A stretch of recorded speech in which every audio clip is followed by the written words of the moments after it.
பருவம் சுமந்து வரும் பாவாடை தாமரை இழுத்தவன் தாவணிக்கு வந்தது மூன்றாம் திரையணி முழு நிலவானது மௌனத்தில் நீ இருந்த யாரைத்தான் கேட்பதிப்போ ஆத்தங்கர மரமே அரச மர இலையே ஆலமர கிளையே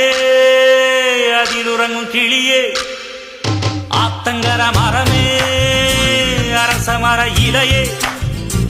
ஆலமர கிளையே அதில் உறங்கும் கிளியே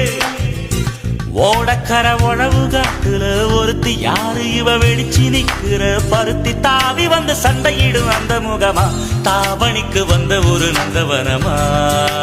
உள்ள சொந்தம் என்ன விட்டு போகாது அடவோட தண்ணி உப்பு தண்ணி